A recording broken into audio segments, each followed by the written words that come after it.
9 April کو راولپنڈی لیاقت باغ میں تحریک انصاف نے جلسہ کرنے کا اعلان کیا ہے، اور یہ کیا اعلان ہے یا کوئی نئی چال ہے؟ میرے نزدیک یہ ایک چال ہے، اور ایک پازیٹیو چال ہے، اور یہ نیگیٹو بھی ہو سکتی ہے۔ ہر چیز کے دونوں پہلو جو ہیں وہ سامنے رکھنے چاہیے۔ انہوں نے NOC کے لیے اجازت نامے کے لیے جو ہے صاحب وہ درخواست دی ہے، اور میں پہلے سے بتا دیتا ہوں درخواست قبول نہیں ہوگی، NOC نہیں ملے گا۔ اسٹیبلشمنٹ اور حکومت چاہیں گے کہ NOC نہ دیں، یہ کوشش کریں گے کہ ہم لیاقت باغ میں جلسہ کریں NOC کے بغیر۔ ساتھ ہی کہہ دیا کہ جہاں ہمیں جگہ ملے گی وہاں کر لیں گے، اور ساتھ ہی کہا کہ ہم صرف جو عہدیدار ہیں، کونسلر سے لے کے MPA سے لے کے MNA اور سینیٹر جو ہیں وہ سارے لوگ جو ہیں ان کو دعوت دیا، باقی بھی کوئی آنا چاہے تو موسٹ ویلکم، ظاہر ہے لوگ بھی آئیں گے۔ تو ہو سکتا ہے کہ یہ راولپنڈی میں 99% چانس ہے کہ جلسہ نہیں ہوگا اور NOC نہیں ملے گا۔ ان کو جہاں جگہ ملے گی وہاں پہ یہ جلسہ کر لیں گے۔ اب یہ جواز تلاش کرے گی پاکستان تحریک انصاف کہ ہم جو ہے وہ لوگوں کو بتا سکیں کہ دیکھیں ہمیں نہ اجازت ملتی ہے، نہ جلسہ کرنا دیتے ہیں، نہ کچھ اور لہٰذا اب ہم جو ہے وہ احتجاج کریں گے۔ احتجاج کرنے کے لیے تو NOC کی ضرورت نہیں ہوتی نا، لیکن پاکستان میں ہوتی ہے۔ تو اس کا رد عمل یہ بھی ہو سکتا ہے کہ اگر لوگ ڈر گئے، لوگوں نے خوف کھا لیا، تو پھر شاید احتجاج میں لوگ نہ نکلیں۔ لیکن ایک طرف یہ بھی بات ہے، اور دوسری طرف ابھی 10 سے 12-15 ہزار لوگوں کی رجسٹریشن ہوئی ہے، یہ بڑا سلو عمل ہے، اور اس کو کرنے کی ضرورت نہیں تھی عمران خان کی رہائی کے حوالے سے۔ دیکھنا یہ ہوگا کہ کیا لوگ آئیں گے اس جلسے میں، کیا NOC ملے گا، NOC نہیں ملتا تو صورتحال کیا ہوگی، کیا لوگ ڈر جائیں گے۔ تو پاکستان تحریک انصاف کے لیے مشکل حالات ہیں، لیکن سہیل افریدی نے بڑی اچھی پریس کانفرنس کی کہ 1000 سے زائد ارب رقم جو ہے، 1000 ارب سے زائد رقم وہ ہمیں نہیں دی جا رہی، زیادتیاں ہو رہی ہیں، ناانصافیاں ہو رہی ہیں، کوئی قانون نہیں، آئین نہیں ہے، مفاہمت بھی کر لی، ساری چیزیں دیکھی ہیں، مجھے بھی تڑیاں لگا رہے ہیں۔ تو سہیل افریدی تو ذاتی طور کے اوپر دلیر ہیں، مینا خان افریدی ہوں، شاہد ہٹک ہوں، شفیع جان ہوں، یہ جتنے بھی لوگ ہیں یہ سمجھتے ہیں کہ ہم جو ہے وہ لیڈ کریں گے اس کو۔ وہاں صحافی نے بڑا اہم سوال بھی پوچھا، کچھ کو تو سہیل افریدی نے طنز کیا کہ آپ کو جو واٹس ایپ پہ سوال آیا وہ دیکھ نہیں آپ نے پوچھنا۔ اس نے واقعی سوال بڑا عجیب پوچھا، اسلحہ لے کے آئیں گے یا فران چیزیں کریں گے۔ وہ سوال یہ تھا کہ کیا آپ لیڈ کریں گے، اور آپ نے مذاکرات کر کے بھی دیکھ لیے ساری چیزیں، تو آگے آپ کو کیا نظر آتا ہے؟ تو سہیل افریدی نے اس کے اوپر بڑا مفصل جواب دیا کہ ہاں بالکل ایسے ہی ہے، ہم نے مذاکرات کی بات بھی کر لی، ساری چیزوں کو دیکھ لیا، نہ تو فیملی کو ملنے دیا جا رہا ہے، نہ عمران خان صاحب کا علاج ہو رہا ہے، نہ کچھ اور چیزیں ہو رہی ہیں۔ وہیں پہ یہ باتیں بھی سامنے پھیلائی جاتی ہیں، کہیں محسن نقوی صاحب جو ہیں ان کی ملاقات ہوئی ہے، کس سے؟ جی عمران خان صاحب سے، جیل میں کوئی چند گھنٹوں کے اوپر محیط۔ تو دیکھیں گے، ہمارے پاس تو کوئی اس طرح کی سولڈ انفارمیشن ہے نہیں ہے۔ تو آپ کیا 9 اپریل جس دن رجیم چینج ہوا تھا اس دن احتجاج کرنے جائیں گے؟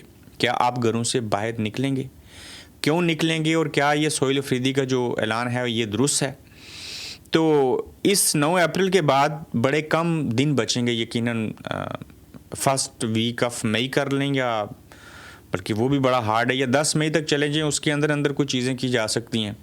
لیکن ریاست ٹکراؤ کی پالیسی اپنانا چاہتی ہے، اور پاکستان تحریک انصاف جو ہے وہ احتجاج کرنا چاہ رہی ہے۔ ہاں، یہ تحریک تحفظ آئین کے پلیٹ فارم سے جلسہ نہیں ہو رہا، یہ پاکستان تحریک انصاف کر رہی ہے، اور انہوں نے کہا جی کہ ہم مشاورت کی نہیں ہے، لیکن محمود خان اچکزئی اور علامہ ناصر راجہ صاحب سے مشاورت کر لیں گے۔ وہ اس لیے مشاورت کی حد تک کریں گے، اجازت نہیں چاہیے، چونکہ تحریک تحفظ آئین کے پلیٹ فارم سے یہ چیزیں نہیں ہو رہی۔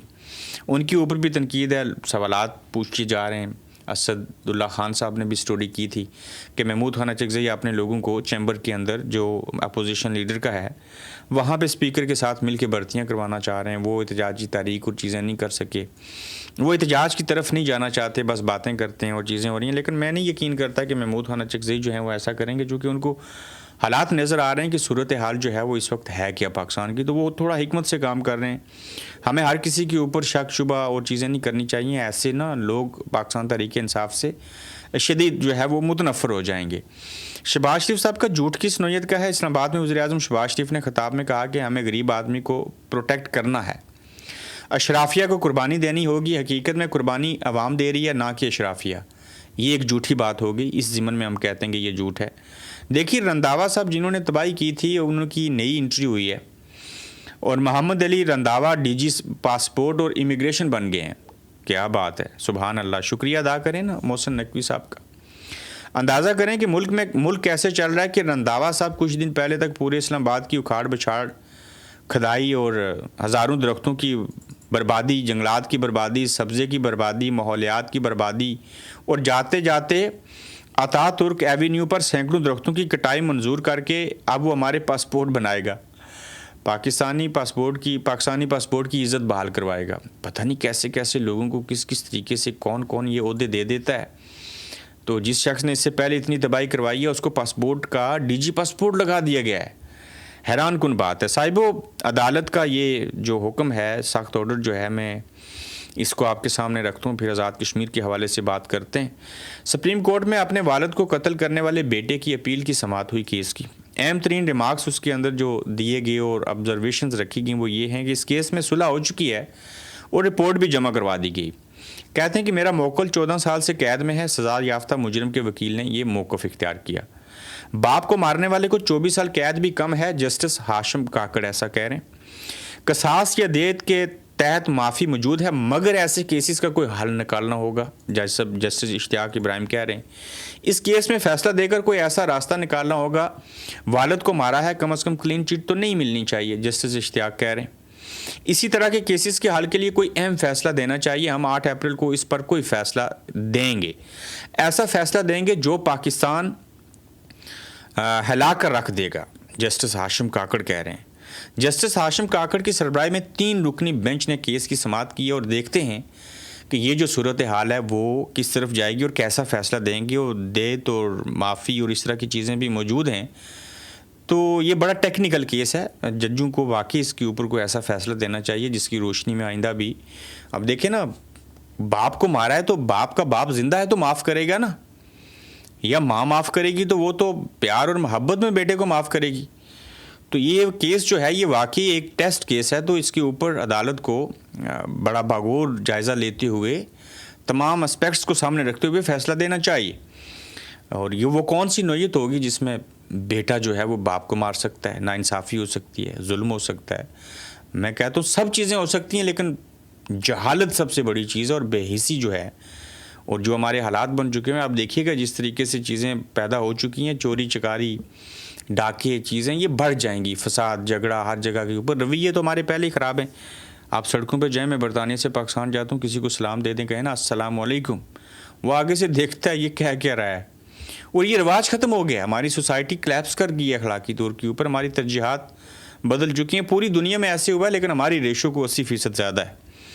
آزاد کشمیر کی سیاست کے حوالے سے بات کرتے ہیں کہ بلاول بھٹو زرداری صاحب ملے ہیں مولانا فضل الرحمان صاحب سے، اور اس میں جہاں پہ کوئی نئی ترامیم کے حوالے سے بات ہوگی وہیں پہ مدعا یہ تھا کہ بلاول بھٹو زرداری صاحب اور مولانا فضل الرحمان صاحب آپس میں جو گلگت بلتستان میں انتخابات ہونے اور جو آزاد کشمیر کے اندر جولائی میں انتخابات ہو رہے ہیں اس کے اندر کوئی اتحاد بنانے کی کوشش کر رہے ہیں. اور پیپلز پارٹی کے چیئرمین بلاول بھٹو زرداری کے درمیان جو ملاقات ہوئی ہے مولانا فضل الرحمان کی، ذرائع کے مطابق اس حوالے سے دونوں جماعتوں کی مشترکہ کمیٹی بنانے کا بھی فیصلہ کیا گیا جو ممکنہ اتحاد کی مزید تفصیلات کو حتمی شکل دے گی کہ مولانا فضل الرحمان اور پیپلز پارٹی کیسے آپس میں اتحاد بنا سکتے ہیں. صاحب آزاد کشمیر میں اور گلگت بلتستان میں اتحاد ہوگا تو مجھے گلگت بلتستان کی سچویشن تو نہیں پتہ، لیکن آزاد کشمیر میں ایک بھی سیٹ نہیں ہے ان کے پاس. میرے خیال سے وہ کبھی بھی نہیں جیتے اور کوئی اتنا ووٹ بینک بھی نہیں ہے، اور اس کا کوئی اثر بھی نہیں پڑے گا پیپلز پارٹی اور مولانا فضل الرحمان صاحب کے اکٹھے ہونے سے.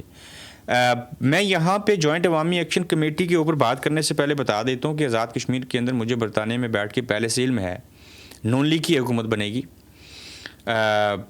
ماجرین کی سیٹیں ڈیپینڈ کرتا ہے کہ وہ کم ہوتی ہیں یا اس سے پہلے نہیں ہوتی، لیکن نون لیگ، یہ میرے الفاظ یاد رکھے گا، بٹوین 15 to 18 سیٹیں نکالے گی آزاد کشمیر کے اندر سے. باقی ماجرین سے اگر سیٹیں پوری رہتی ہیں تو کم از کم 7 سے 8 سیٹیں وہاں سے ان کی کم از کم ہو جائیں گی. تو ایسے کر کے جو ہے وہ آسانی سے حکومت بھی بنا لیں گے. اور یہ عوام کا رخ اس وقت تک جو پاکستان کی صورتحال ہے اور جو آزاد کشمیر میں آمدہ انتخابات ہو رہے ہیں اس کو سامنے رکھ کے میں یہ کہہ سکتا ہوں کہ ایسے ہی ہوگا. دوسرا، ہم بہت جلد جو ہے وہ ایک پورا گورکھ دندہ کا سیل قائم کر رہے ہیں، میڈیا سیل. ہم ہر حلقے کے اندر جو 32 حلقے ہیں ان کے اندر جا کے جو امیدواران ہیں ان کے انٹرویو بھی کریں گے، شارٹ ڈاکومنٹری، پبلک عوامی سروے کریں گے اس کے اندر. اور اس کا آغاز ہم ڈسٹرکٹ کوٹلی سے کریں گے اور ود ان ویک کریں گے انشاءاللہ. اس سلسلے میں آپ کو ہماری کچھ نئی ویڈیوز، پروموز، پوسٹ سارا کچھ ملنا شروع ہو جائے گا. تو ضرور اس ٹرانسمیشن کا آپ حصہ بنیں اور اپنی رائے کا بھی اظہار کریں. ایکشن کمیٹی نے بڑا اچھا فیصلہ کیا جو نیا اعلامیہ جاری کیا ڈڈیال کے اندر بیٹھ کے کہ یہ الیکشن کا حصہ نہیں بن رہے. اگر یہ الیکشن کا حصہ بن جاتے تو ایک تو آپس میں لڑتے ٹکٹ کس کو ملنا چاہیے، کہاں ملنا چاہیے. دوسرا ان کی ترجیحات جو تھی وہ بدل جاتی اور عوام ان کو اتنا ساتھ نہ دیتے. عوامی ایکشن کمیٹی ہر حلقے کے اندر کسی کو جتوانے اور ہروانے میں بڑا رول پلے کر سکتی تھی اور اب بھی کر سکتی ہے. لیکن یہ اچھا کیا انہوں نے کہ انہوں نے اپنے جو مفادات تھے، عوامی مفادات، ان کو سامنے رکھتے ہوئے جو فیصلہ کیا وہ بہتر فیصلہ ہے. لیکن جوائنٹ عوامی ایکشن کمیٹی نے انتخابات میں حصہ نہ لینے کا اعلان کیا. ایکشن کمیٹی نے مطالبات تسلیم نہ ہونے کی صورتحال میں لانگ مارچ کا بھی اعلان کیا ہے. اب دیکھنا یہ ہے کہ جوائنٹ عوامی ایکشن کمیٹی تو الیکشن میں نہیں جا رہی، لیکن الیکشن ہونے سے پہلے یہ جو جون میں احتجاج کریں گے، اس احتجاج سے کہیں گے الیکشن والا جو سارا ماحول ہے یہ خراب تو نہیں ہو جائے گا، یہ ڈسٹرب تو نہیں ہوگا. مسئلہ ایک ہی رہ گیا ہے سیٹوں والا، وہ کم ہو سکتی ہیں، یقیناً ختم نہیں ہو سکتی. اب یہ سیٹیں میری ذاتی رائے لی جائے تو اس کو ختم نہیں ہونا چاہیے، ان کا کوئی حل تلاش کرنا چاہیے. وفاقی حکومت بجٹ دے، آزاد کشمیر سے ان کو بجٹ نہ دیا جائے. ویسے میں ایک مثال دیتا ہوں، غور کیجئے گا کبھی اس کے اوپر. 12 سیٹیں ہیں، یہ میں مانتا ہوں کہ وہ دھاندلی کا سبب بنتی ہیں، حکومت بنانے اور گرانے میں سبب بنتی ہیں. وہ تو آزاد کشمیر کے لوگ بھی تو آپ دیکھ لیں نا، سبب بنتے ہیں نا.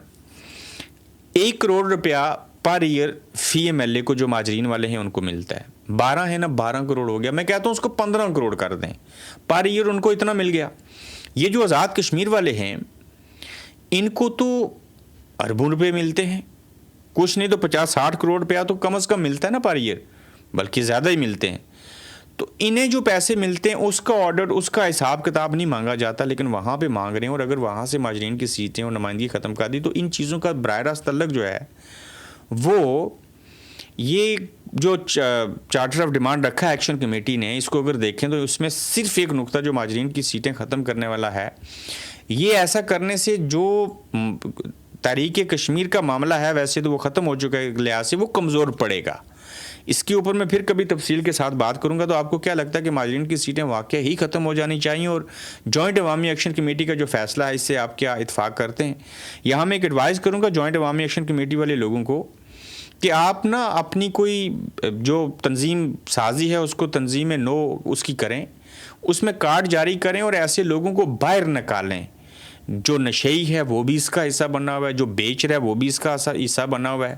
تو یہ آپ نے باغ دوڑ کچھ ایسے لوگوں کے پاس دے رکھی ہے. میں بات سوشل میڈیا کے اوپر لوگ دیکھتا ہوں، کچھ آدھے تو ڈپریشن میں جا کے پاگل ہو چکے ہیں، سوشل میڈیا ایکٹیوسٹ بنے ہوئے، بدتمیزی سے بات کریں گے.